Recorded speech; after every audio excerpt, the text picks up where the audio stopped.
अब बात करते हैं उत्तर प्रदेश की, जहां जैसे जैसे विधानसभा चुनावों की तारीखें नजदीक आ रही हैं, वैसे वैसे यहां नेताओं की सरगर्मियां भी लगातार तेज होती जा रही हैं। बीजेपी के दिग्गज और केंद्रीय गृह मंत्री अमित शाह आज पूर्वांचल के जिलों का दौरा करेंगे। अमित शाह आज राजधानी लखनऊ, मिर्जापुर और वाराणसी के दौरे पर रहेंगे। शाह एक तरफ विकास की परियोजनाओं का शिलान्यास और लोकार्पण करेंगे, तो मंदिरों के दर्शन देकर वोटरों को संदेश देने की कोशिश भी की जाएगी। दूसरी तरफ समाजवादी पार्टी भी चुनावों को देखते हुए सक्रिय हो रही है। समाजवादी पार्टी प्रमुख अखिलेश यादव ने पीटीआई को दिए इंटरव्यू में दावा किया कि एसपी 2022 में 350 सीटें जीतकर क्लीन स्वीप करेगी। अखिलेश ने बीजेपी पर सोशल मीडिया पर नफरत फैलाने का आरोप भी लगाया। इसके अलावा बीएसपी ब्राह्मणों को लुभाने की कोशिश भी कर रही है, जबकि कांग्रेस नेता प्रियंका गांधी भी यूपी में अपनी ताकत झोंक रही है। तो कांग्रेस का जोश भी हाई है। समाजवादी पार्टी ने भी यहां पर अति आत्मविश्वास दिखा दिया है और कह रहे हैं कि इस बार विधानसभा चुनावों में 350 सीटें वो जीतने जा रहे हैं। दूसरी तरफ बीएसपी ने ब्राह्मण प्रेम दिखाना शुरू कर दिया है और 2022 की जंग के लिए बीजेपी ने भी कमर कस ली है। इसी के तहत आज केंद्रीय गृह मंत्री अमित शाह लखनऊ, मिर्जापुर और वाराणसी का दौरा करने जा रहे हैं। और अमित शाह के दौरे से पहले मिर्जापुर की तैयारियों का जायजा लिया हमारे संवाददाता इंद्रेश पांडे ने। उनकी रिपोर्ट देखिए।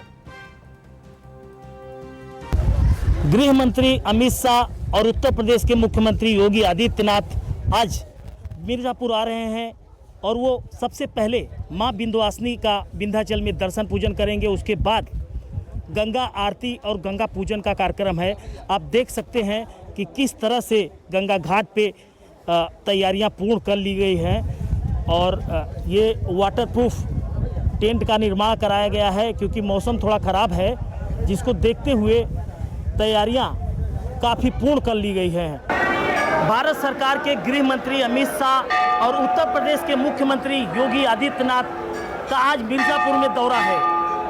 आज वो सबसे पहले मां विंध्यवासिनी के धाम विंध्याचल आएंगे और यहाँ पे भूमि पूजन करेंगे। दरअसल विंध्य कॉरिडोर का जो 288 करोड़ का प्रोजेक्ट है, उसमें सबसे पहले अमित शाह जी और हमारे मुख्यमंत्री योगी आदित्यनाथ विंध्याचल आएंगे और भूमि पूजन करेंगे।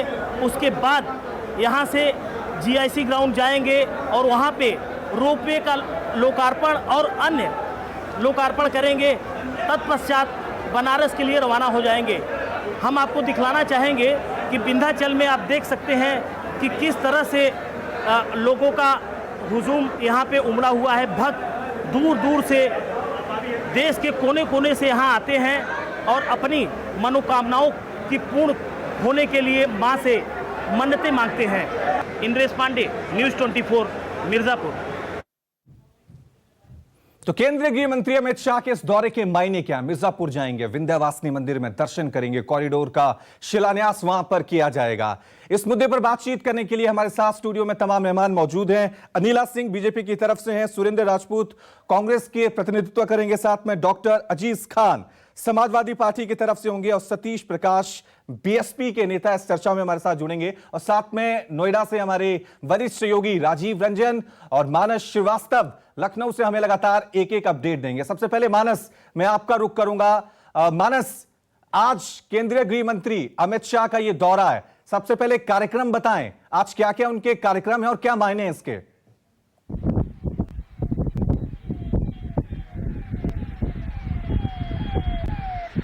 देखिए, लखनऊ में तो सिर्फ एक कार्यक्रम है और वो यहाँ पर एक फॉरेंसिक लैब का शिलान्यास करेंगे।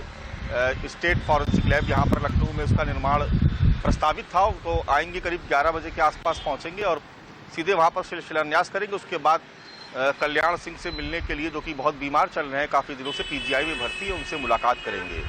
लेकिन जो असल प्रोग्राम है वो है पूर्वांचल से, और पूर्वांचल में चूँकि अभी आपको याद होगा कुछ दिन पहले ही, यानी जो बीती 15 तारीख है, प्रधानमंत्री नरेंद्र मोदी पहुंचे थे और वहां से उन्होंने संदेश देने की कोशिश की थी।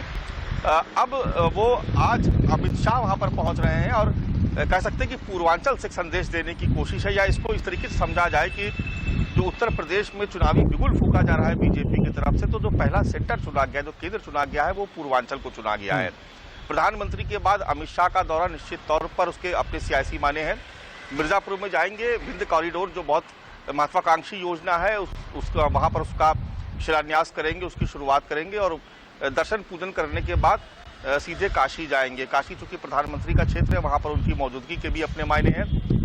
हालांकि मिर्जापुर में एक वो जनसभा को भी संबोधित करेंगे, तो इसको आप इस तरीके से मान सकते हैं कि एक तरीके से चुनावी अभियान का आगाज कर रहे हैं और पूर्वांचल से कर रहे हैं। वहां मिर्जापुर से निकल के बनारस जाएंगे और बनारस में करीब 1-1.5 घंटा व्यतीत करेंगे। उसके बाद बाबा विश्वनाथ के दर्शन करेंगे और वहां भी कुछ लोगों से उनकी मुलाकात होनी है।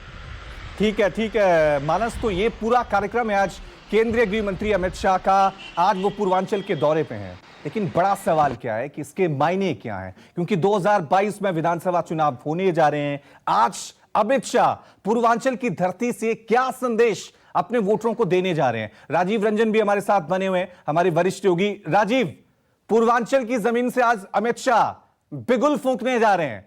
हालांकि यह दौरा राजनीतिक नहीं है, लेकिन संदेश 2022 की तरफ ही दिया जाएगा।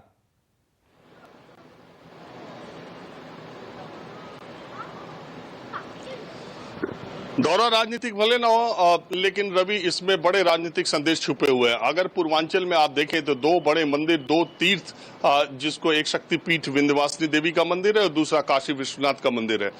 इन दोनों जगहों पर दर्शन करने के लिए हिंदू आस्था के ये केंद्र है, हिंदू धर्म को मानने वाले काफी संख्या में आते हैं। और ये दोनों मंदिर अब से 5-6 साल पहले, जब केंद्र में नरेंद्र मोदी की सरकार नहीं थी और उत्तर प्रदेश में योगी की सरकार नहीं थी, तो ये दोनों मंदिर सकरी गलियों से होकर के जाना पड़ता था। नदी के किनारे है, उसके बावजूद इस मंदिर के जाने के इन मंदिरों के जाने के रास्ते बहुत सकरे थे।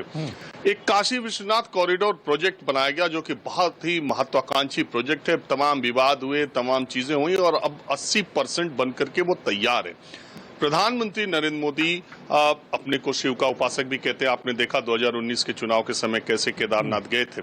प्रधानमंत्री नरेंद्र मोदी की पूरी कोशिश है और मुख्यमंत्री योगी भी इस प्रोजेक्ट को देखने के लिए बीच बीच में जाते हैं। इसका जल्दी से जल्दी उद्घाटन करने की तैयारी है। काशी विश्वनाथ प्रोजेक्ट 80% से ज्यादा पूरा हो चुका है। ठीक उसी तर्ज पर विंध्यवासिनी देवी मंदिर जो है, उसका भी कॉरिडोर का आज शिलान्यास करेंगे। 225 करोड़ के आसपास का वो प्रोजेक्ट है।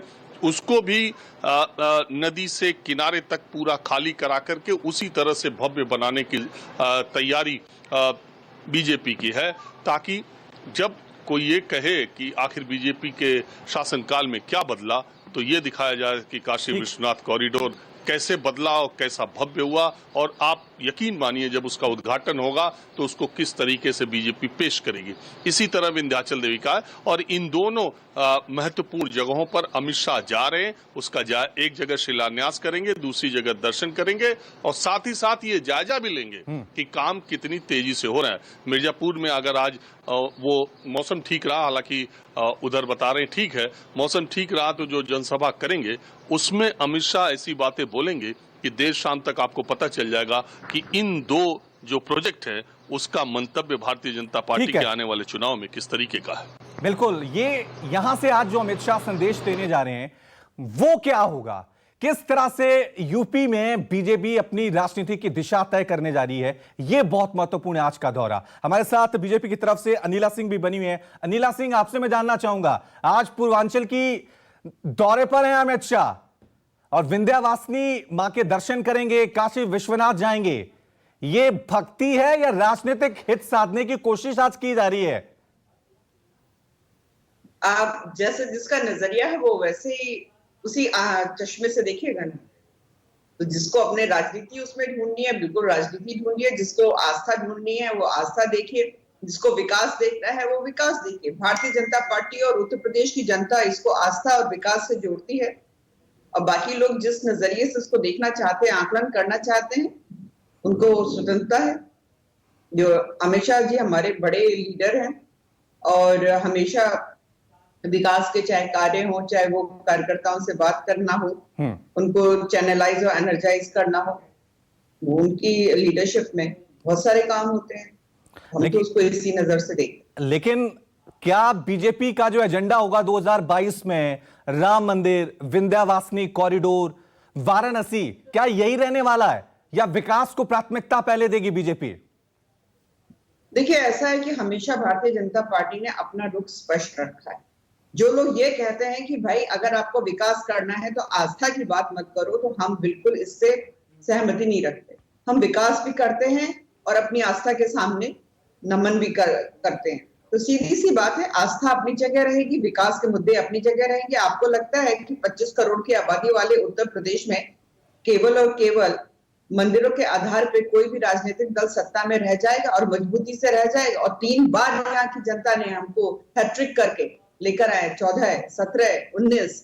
आपको लगता है कि केवल आस्था के आधार पे आ गए? आस्था है, बिल्कुल रहेगी, चाहे कोई कितने टीका टिप्पणी करते रहे, कोई कितना भी हमारे पे प्रहार करता रहे।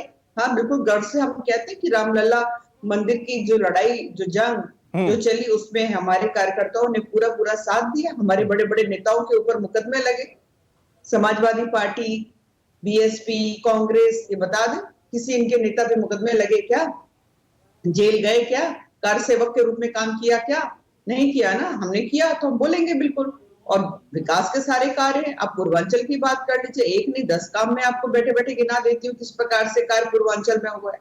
अभी तक तो जब सत्ताधारी सरकारें आई, उन्होंने पूर्वांचल को तो बिल्कुल दरकिनार किया हुआ था। ये भारतीय जनता पार्टी की सरकार है, पूर्वांचल है, बुंदेलखंड है, इस पर विशेष ध्यान दिया गया है, इसके विकास पर। बिल्कुल, ये देखना होगा 2022 में पूर्वांचल की जनता किसे चुनती है। 130 सीटें हैं वहां पर। क्या आज जो संदेश दिया जाएगा अमित शाह की तरफ से, विंध्यावासिनी कॉरिडोर का आज शिलान्यास किया जाएगा, पूर्वांचल की जनता इसे 2022 में किस तरह से लेती है, देखने वाली बात होगी। और सीधा रुख करते हैं मिर्जापुर का, जहां हमारे संवाददाता इंद्रेश हमारे साथ बने हुए। इंद्रेश, आपका मैं रुख करूंगा क्योंकि आज मिर्जापुर के दौरे पर होंगे अमित शाह और सबकी निगाहें हैं विंध्या कॉरिडोर जो बनने जा रहा है, उसका शिलान्यास होगा। क्या कुछ तैयारियां वहां पर हैं और पूर्वांचल की राजनीति में आज के दौरे के क्या मायने निकाले जाएं?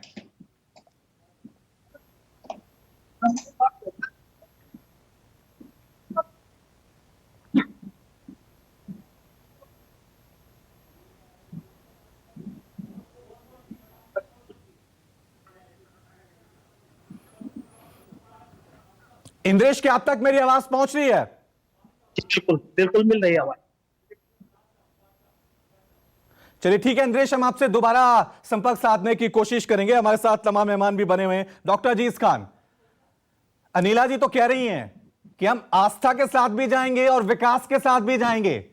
आप चाहे जितने मर्जी सम्मेलन कर लीजिए, ब्राह्मणों को रिझाने की कोशिश कर लीजिए, राम मंदिर, विंध्यावासिनी कॉरिडोर, यह बीजेपी का एजेंडा होने जा रहा है 2022 में। देखिए रवि जी, ये तो बीजेपी की परंपरा ही रही, इस्टेब्लिश ही पार्टी इस आधार पर हुई है। ये तो धार्मिक आड़ में इन्होंने हमेशा राजनीति किया है, ये कोई नई बात नहीं है, ये हमेशा ये परंपरा रही है। लेकिन एक बात आप समझ लीजिए, उत्तर प्रदेश की जनता ने बिल्कुल मन बना लिया और उत्तर प्रदेश की जनता अब धर्म कर्म में जो लोग इस धर्म कर्म का जो गलत इस्तेमाल जो लोग कर रहे हैं, उनको अब उनको समझ गई है। वो चाहती है विकास पे बात हो, वो चाहती है किसानों पर बात हो, महंगाई पर बात हो, बेरोजगारी पर बात हो, क्योंकि ये बेरोजगारी पे बात नहीं करना चाहते। देखिए आज बेरोजगारी चरम पे है, महंगाई चरम पर है। अब देखिए पूर्वांचल जा रहे हैं साहब, बनारस भी जा रहे हैं, हम जानना चाहते हैं काशी जा रहे हैं। काशी में ये कहा था वहां साड़ियों का एक बहुत बड़ा कारोबार है, वहां का व्यापारी बहुत खुश था जब माननीय मोदी जी वहां से चुनाव लड़ने आए थे और लोगों को बड़ी ख्वाब दिखाए थे। लोगों को कहा था कि साहब इसको गुजरात मॉडल पर यहाँ पर हम कल कारखाने लगाएंगे। एक भी कारखाना नहीं लगा। साड़ियों को यह कहा गया था साहब विश्व स्तर पर इसको लेकर जाएंगे, यानी गुजरात या काशी को हम विश्व के पटल पर रखेंगे। आज विश्व के पटल पर रखने के बजाय आप ये जानिए कि वहां का जो व्यापारी है पूरी तरह से पीड़ित है।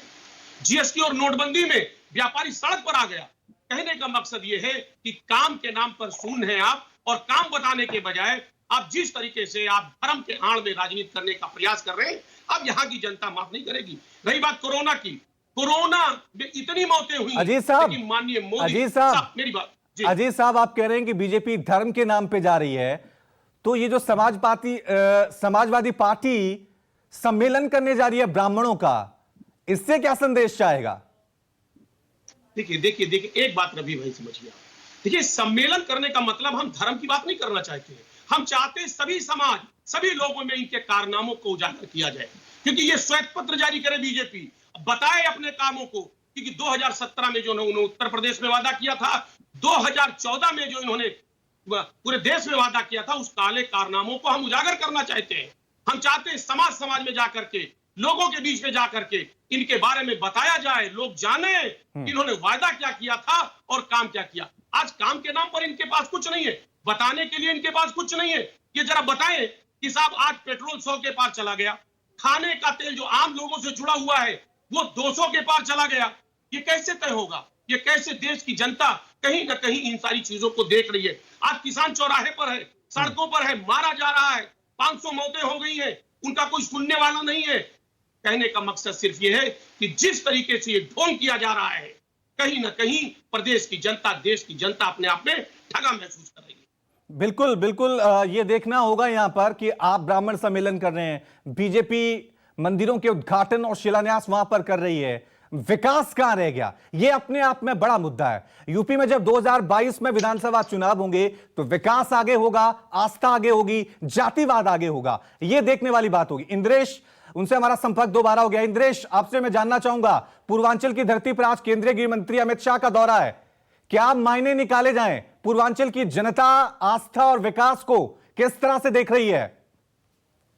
देखिए, धार्मिक से अगर जोड़ा जाए तो धार्मिक क्षेत्र एक महत्वपूर्ण योजना है विंध्य कॉरिडोर, जिसके तहत कि आप भी जानते होंगे कि काशी कॉरिडोर और मथुरा के तर्ज पे ये विंध्य कॉरिडोर को जोड़ते हुए एक परिपथ बना रहे हैं, जिससे कि धार्मिक और पर्यटन क्षेत्र में बढ़ावा मिलेगा। जी जी इंद्रेश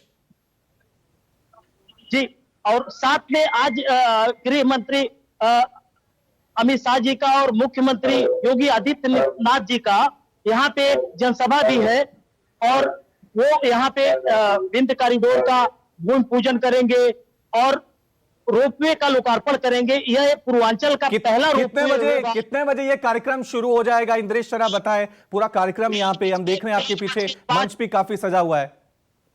3:05 पे यहाँ मंच पे अमित शाह और मुख्यमंत्री योगी आदित्यनाथ, साथ में यहाँ की सांसद अनुप्रिया पटेल और तमाम नेता आसीन होंगे, और यहाँ से कार्यक्रम की रूपरेखा और तैयार होगी और सब उद्घाटन और तमाम प्रक्रियाएं चलेंगी। ठीक है इंद्रेश, आप हमारे साथ बने रहे, लगातार एक एक अपडेट हम आपसे लेते रहेंगे। तमाम मेहमान हमारे साथ बने हुए हैं। सतीश प्रकाश, अब आपको मैं चर्चा में शामिल करता हूं। सतीश जी, समाजवादी पार्टी ब्राह्मण सम्मेलन कर रही है, बीजेपी ने साफ कर दिया राम मंदिर, विंध्या कॉरिडोर, काशी विश्वनाथ, ये उनके एजेंडे में प्रमुख रहने वाले हैं।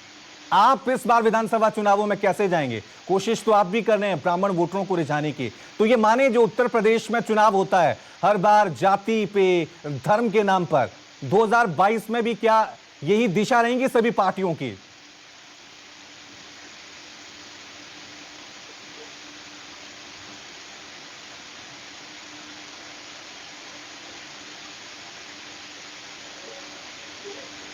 सतीश जी, क्या अब तक मेरी आवाज पहुंच रही है? चलिए, सुरेंद्र राजपूत हमारे साथ बने हुए हैं, कांग्रेस के स्पोक्स पर्सन हैं। सुरेंद्र जी, आपसे मेरा सवाल यही है, 2022 में प्रियंका गांधी अपनी ताकत झोंक रही हैं, बार बार उत्तर प्रदेश का दौरा वो कर रही हैं अपनी जमीन तैयार करने के लिए, लेकिन बड़ा सवाल यही है, बीजेपी के मंदिरों के एजेंडे से, समाजवादी पार्टी के जातिवाद के एजेंडे से आप कैसे लड़ पाएंगे? कैसे दोबारा अपने आप को खड़ा कर पाएंगे? रवि जी, आपके सवाल में ही आपने बड़ा स्पष्ट रूप से कह दिया। धन्यवाद दूंगा मैं आपको कि साफ साफ आपने कहा कि भारतीय जनता पार्टी विकास की नहीं, धर्म की राजनीति करती है, मंदिर के एजेंडे की राजनीति करती है, क्यों की राजनीति करती है, सांप्रदायिक राजनीति करती है, और इससे ही लड़ने का काम कांग्रेस का है। और कांग्रेस शुरुआत से ही 130 सालों से इन्हीं सारी सांप्रदायिक ताकतों से, इन्हीं सारी विदेशी ताकतों से, इन्हीं सारी गैर क्या नाम जिसको कह सकते हैं मुहज्जब ताकतों से लड़ती आई और आगे भी लड़ेगी। और पहले हम लोग सत्ता में भी आते थे, लेकिन 1990 के बाद निश्चित तौर पर धर्म और जाति की जो सांप्रदायिकता बढ़ी है उसमें हम कहीं ना कहीं पीछे हो गए।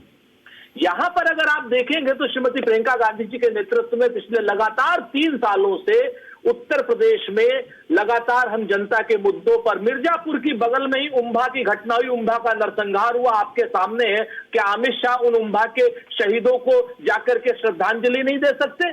देनी चाहिए उनको। आज क्या उनको जमीनें नहीं दिलाई जा सकती जिन जमीनों के लिए उनकी हत्या हुई थी, उनका नरसंहार हुआ था?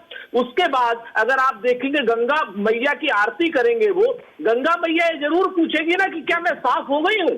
जो आपने नमामि गंगे का जो प्रोजेक्ट दिया था, गंगा मैया तो और गंदी हो गई। आज की डेट में उनका जल तो और खराब कर दिया। गंगा की उतराती लाशों ने, हजारों लाशें उनके किनारे गाड़ दी गई और हजारों लाशें उस गंगा मैया में तैरी। किस गंगा मैया की पूजा करेंगे? ये भी जरूर गंगा मैया पूछेगी। वो बेरोजगार जरूर इनसे अमित शाह जी से सवाल करेंगे कि साहब हमें तो आपने 70 लाख या 2 करोड़ हर साल रोजगार देने का वादा किया था, आपने तो 2 करोड़ रोजगार हर साल आप छीन रहे हैं। वो बनारस के बुनकर जरूर पूछेंगे आपसे कि साहब हमने तो आपने तो कहा था कि हम अहमदाबाद और चीन के उसमें आपको धागा देंगे कंपटीशन में। आज हम आत्महत्या क्यों कर पा रहे हैं? हम क्यों कर रहे हैं आत्महत्या? वो बुनकरों के जो व्यापारी हैं वो जरूर पूछेंगे कि साड़ी उद्योग को बनारस से खत्म क्यों कर दिया? वो सारे के सारे महिलाएं जरूर पूछेंगी। ठीक है सुरेंद्र जी, आप लड़ेंगे बीजेपी से लेकिन जीतेंगे अपने आप में सवाल है। पिछली बार लोकसभा चुनावों में अमेठी में आपका क्या हाल हुआ था ये सबने देख लिया था। विधानसभा चुनावों में क्या आपका हाल होने वाला है ये भविष्य बताएगा। तो यूपी के रण में आज अमित शाह की एंट्री होने जा रही है। पूर्वांचल के दौरे पर है अमित शाह। आज करोड़ों की योजनाओं की सौगात देंगे, लेकिन सबकी निगाहें टिकी हुई हैं। आज विंध्या कॉरिडोर का शिलान्यास करेंगे और उसके बाद वो एक जनसभा को संबोधित करेंगे। 2022 को लेकर अमित शाह क्या संदेश देंगे? क्योंकि जिस तरह से हिंदुत्व को लेकर, ब्राह्मणों को लेकर यूपी में सियासत 2022 को लेकर सभी दलों ने शुरू कर दी है, आज बीजेपी किस रणनीति के साथ आगे चलेगी, इसी पे हमारी चर्चा चली हुई है। तमाम मेहमान हमारे साथ बने हुए अनिला सिंह, सुरेंद्र राजपूत, डॉक्टर अजीज खान और सतीश प्रकाश। सतीश प्रकाश, आपके पास मैं रुक करूंगा अगर आपके पास मेरी आवाज पहुंच रही है। लग रहा है कि 2022 के लिए बीएसपी ने अपनी रणनीति बदल दी है। पहले जब भी मायावती आती थी तो दलित हितों की बात करती थी, लेकिन उनको लग रहा है कि अब यूपी का रण जीतना है तो सिर्फ दलितों के सहारे नहीं जीत सकते, उसके जरिए अब आपको ब्राह्मण वोटरों को भी साधना होगा। लेकिन आज अमित शाह अपने एजेंडे पर हैं। किस तरह से मुकाबला, किस तरह की रणनीति आपकी? देखिए रवि जी, बहुजन समाज पार्टी का पहले दिन से ये मानना है, जब से उसकी स्थापना हुई है, कि जितनी जिसकी संख्या बारी उतनी उसकी हिस्सेदारी। हम सब वर्गों की सहभागिता चाहते हैं, तभी ये सामाजिक समानता क्रिएट हो, चाहे वो कोई भी वर्ग हो, कोई भी जाति हो, कोई भी आप व्यक्ति हो। देखिए मैं यहाँ एक बात कहूंगा कि आज अगर अमित शाह जी, महामारी के दौर में ना मोदी जी की कोई यात्रा है ना अमित शाह जी की यात्रा है, और बीजेपी की ऐसी धार्मिक राजनीतिक जो यात्राएं, उनका पुराना इतिहास अगर मैं आपको बताऊं कि जब जब उत्तर प्रदेश के अंदर या पूरे देश के अंदर ओबीसी अपने अधिकारों की बात करता है या अपनी राजनीतिक सहभागिता की बात करता है, तब तब बीजेपी ने हमेशा जो धार्मिक यात्राएं की हैं। आप याद कीजिए 89 का वो समय जब मंडल कमीशन की बात और मंडल कमीशन को लागू करने की बातें यहाँ देश में चर्चा में आया, तभी अडवाणी जी ने और राम जी की लेकर के रथ यात्रा की थी। आज पूरे के पूरे देश का जो ओबीसी है वो ये चाहता है कि सरकार ने 2011 के जातीय जनगणना के आंकड़े, जो ओबीसी के जातीय जनगणना हो चुकी है, क्योंकि देश में 1931 के बाद में 2011 में जातीय जनगणना हो चुकी है, और उस जातीय जनगणना के आंकड़े जो ओबीसी समाज चाहता है कि सरकार उसको उजागर करे, उस मांग को दबाने के लिए कहीं ना कहीं बीजेपी के जो नेता है ऐसी धार्मिक यात्राएं कर रहे हैं और संभावना है कि करेंगे। देखिए यहां मैं आपको एक बात बता दूं रवि जी कि कहीं देखिए आज बीजेपी को मालूम है कि इस देश में मंडल कमीशन के बाद में इस देश की राजनीतिक पटल में बड़ा चेंज आया। जो राजनीतिक सहभागिता है, जो ओबीसी के राइट्स की बात है, मंडल कमीशन के बाद में उसमें अमूलचूल परिवर्तन देखने को मिलता है। लेकिन आज अगर ओबीसी समाज और उत्तर प्रदेश नहीं पूरे देश का जो राजनीतिक परिदृश्य है, अगर वो बीजेपी के ऊपर दबाव डालने में कामयाब रह गया और बीजेपी ने 2011 के जातीय जनगणना के आंकड़े अगर उजागर किए, तो ये बीजेपी भी जानती है कि इस देश में एक राजनीतिक उथल पुथल का माहौल होगा, और जो सहभागिता की, जो हिस्सेदारी की लड़ाई, इसको बहुत लंबे समय से दबाया जा रहा है ओबीसी समाज के। लेकिन बीजेपी बड़ी चालाक है, आरएसएस बड़ा चालाक है, वो इतना आसानी से मानने वाला नहीं है। अभी आप देखेंगे कि जहां जहां बीजेपी सहयोगी है, नीतीश जी के साथ मिलकर के वो सरकार चला रहे हैं बिहार के अंदर, लेकिन नीतीश जी ये मांग कर रहे हैं कि जातीय जनगणना हो, जबकि भारत में जातीय जनगणना हो चुकी है। तो बीजेपी कहीं ना कहीं इस तरह की मांगों को आगे करके कि जातीय जनगणना के आंकड़े उजागर नहीं करना चाहते। ये कांग्रेस ने भी दबाया, ये बीजेपी ने भी दबाया, लेकिन आज मैं तमाम दलों के साथ में तमाम लोगों से और ओबीसी समाज और तमाम लीडर से दलगत राजनीति से ऊपर उठ करके ये कहना चाहता हूं कि तमाम विपक्षी दलों की ये नैतिक जिम्मेदारी है कि वो ओबीसी समाज की इस मांग को आगे करे और सरकार को मजबूर करे, क्योंकि आज ये हिस्सेदारी का मामला है। आप लंबे समय तक किसी एक वर्ग विशेष की को नहीं दबा के रख सकते। और अभी आप देखेंगे कि अभी मेडिकल कॉलेज में जो आपने रिजर्वेशन की बात करी, ये 2009 से हो सकता था। 2009 में बहुजन समाज पार्टी ने, मायावती बहन जी ने बाकायदा चिट्ठी लिखी थी, लेकिन कहीं ना कहीं बीजेपी उसको दबाने में कामयाब रहेगी। इससे पूर्व की सरकारों ने भी उसको दबाया, लेकिन आज मैं ये कहना चाहता हूं कि पूर्व की गलतियों से ये सबक लेकर के तमाम दलों को जो विपक्ष में है उनको ओबीसी समाज की इस मांग को आगे करना चाहिए और सरकार के ऊपर दबाव डालना चाहिए। क्योंकि अगर देश के प्रधानमंत्री जी सदन के ऊपर खड़ा होकर के, सदन के पटल के ऊपर खड़ा होकर के अगर वो जातियां बताना चाहते हैं, अगर वो ये बताना चाहते हैं कि मैं सबसे बड़ा पिछड़ा हूं और मैं पिछड़ों के लिए काम करना चाहता हूं, तो आज उनको उनकी नैतिकता दिलाने का ये सबसे अच्छा मौका है कि वो ओबीसी समाज की इस मांग को आगे करे, है ना। ये 2011 के देश में जब तक जातीय जनगणना के आंकड़े जारी नहीं होंगे तब तक हम सरकार को मजबूर करेंगे, सरकार का हर तरीके से विरोध करेंगे, सरकार के ऊपर दबाव बनाएंगे और ये कहीं ना कहीं एक समाज की आवाज को ठीक है सतीश जी, जातीय जनगणना ये भी एक बड़ा मुद्दा बनता जा रहा है और देखना क्या है कि उत्तर प्रदेश के विधानसभा चुनावों में ये जातीय जनगणना किस दिशा की तरफ चली जाएगी। राजीव रंजन हमारे साथ बने हुए हैं। राजीव, जब भी उत्तर प्रदेश में विधानसभा चुनाव होते हैं जाति की बात हमेशा होती है और यही वजह है कि इस बार ब्राह्मण वोटों को रिझाने की कोशिश की जा रही है। मैं एक आंकड़ा भी अपने दर्शकों को बता दूं कि जब समाजवादी पार्टी 2012 में जीती थी तो 21 ब्राह्मण प्रत्याशी जीते थे और 2017 में जब योगी सरकार लौटी थी तब 46 ब्राह्मण प्रत्याशी जीते थे। राजीव, उत्तर प्रदेश में जब चुनाव होते हैं तो व्यक्ति ब्राह्मण हो जाता है, दलित हो जाता है, ओबीसी हो जाता है। इस चुनावों में व्यक्ति क्यों नहीं रह जाता, एक आम नागरिक क्यों नहीं रह जाता? ये जो जातीय राजनीति हमारे देश में होती है, प्रदेशों में होती है, ये हावी क्यों हो जाती है? आपको लग रहा है कि एक बार फिर ये हावी होगी, फिर विकास, महंगाई, रोजगार, अर्थव्यवस्था, ये मुद्दे पीछे रह जाएंगे?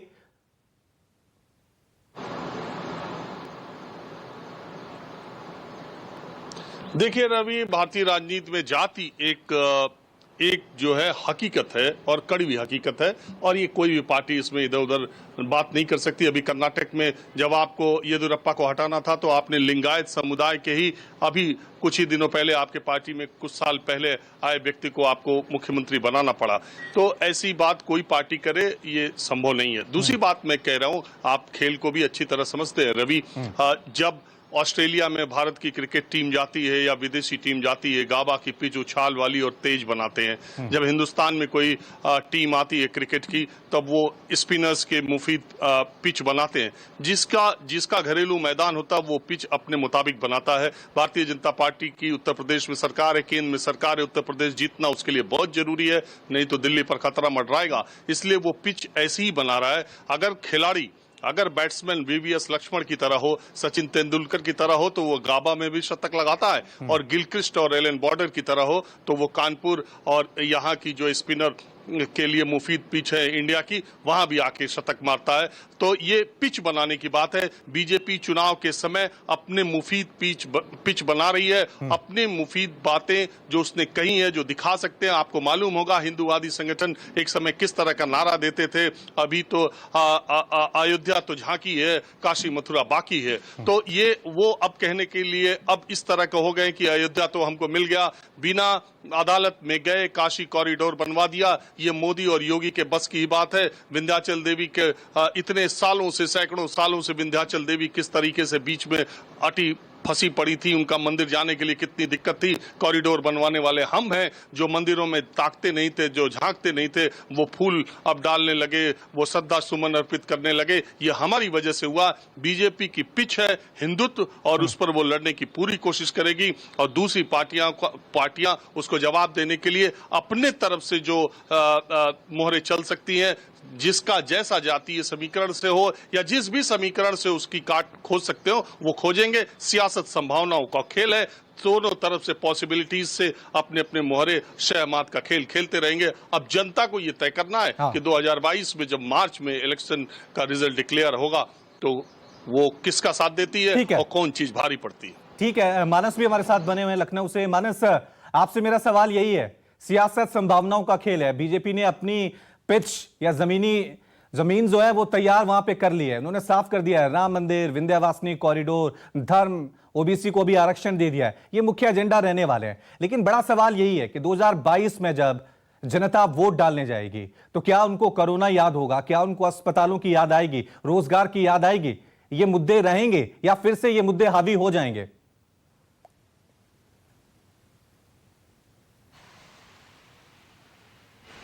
देखिए, निश्चित तौर पर ये ऐसे मुद्दे हैं जिनसे जनता पीड़ित है और उसकी बात भी करती है। लेकिन दुर्भाग्य ये रहा है कि जब भी चुनाव आता है तो उत्तर प्रदेश में खास तौर से जो जाति समीकरण होते हैं वो ज़्यादा प्रभावी हो जाते हैं, जो मुद्दे होते हैं वो बहुत पीछे छूट जाते हैं, और उसका जो तमाम सियासी दल है उसका फ़ायदा भी उठाते हैं। मायावती की सोशल इंजीनियरिंग सबको याद है कि किस तरीके से उन्होंने ब्राह्मणों को दलितों के साथ जोड़ करके उत्तर प्रदेश में सरकार बनाई, और उसके बाद सही कहा जाए तो ब्राह्मणों का उत्तर प्रदेश की राजनीति में एक बोलबाला हुआ, एक वर्चस्व स्थापित हुआ। लेकिन मैं आपको फिर बताऊंगा कि जो बाकी पार्टियां हैं, जो गैर भाजपाई दल हैं, वो भले ही ब्राह्मण, दलित, ठाकुरों की बात करते हैं, लेकिन बीजेपी उससे भी आगे बढ़ के बात करती है। वो हिंदुत्व के झंडे के तले सभी जातियों को एकजुट करके हिंदुत्व के सहारे चुनाव जीतने की कोशिश करती है। तो ऐसे में आप समझ सकते हैं कि जहां पर जातिगत सम्मेलन हो रहे हो, जहां पर हिंदुत्व की बात हो रही हो, वहां पर जो असल मुद्दे हैं उन पर कौन ध्यान देता है, उनकी कौन बात करता है, लोग ठीक है भूल जाते हैं कि उन्होंने किस तरीके की तकलीफें झेली। ठीक है, मैं जल्दी से मैं अनिला जी का रिएक्शन भी ले लेता हूं। अनिला जी, यही सवाल हम करते हैं हर बार कि जब भी चुनाव आते हैं तो व्यक्ति नहीं रह जाता, इस देश का नागरिक नहीं रह जाता, फिर वो ओबीसी हो जाता है, वो ब्राह्मण हो जाता है, वो दलित हो जाता है। और यही वजह है कि विकास के मुद्दे, अस्पतालों के मुद्दे, स्कूलों के मुद्दे वो पीछे हट जाते हैं। ये मुद्दे हम आगे क्यों नहीं रखते? जैसे समाजवादी पार्टी ने भी आप पे आरोप लगाया कि किसानों की बात हो, रोजगार की बात हो, कोरोना की बात हो, ये छुपाने के लिए बीजेपी मंदिर, धर्म, गंगा आरती ये सब आगे लेकर आती है। देखिए, अभी आपने वही बात कही जो शुरुआत में मैंने जिसका जिक्र किया था कि जो विरोधी दल है, खास तौर से मैं उनकी बात करूं, नहीं तो व्यक्ति विशेष भी हैं, बहुत सारे संगठन भी हैं, जब हम आस्था की बात करते हैं तो ऐसी गंदी नजर से देखते हैं कि पता नहीं हमने क्या आतंकवादी भाषा में बोल दिया। हम प्रभु राम का नाम लेते हैं तो लगता है उनको हमने हाफिज सईद का नाम ले लिया।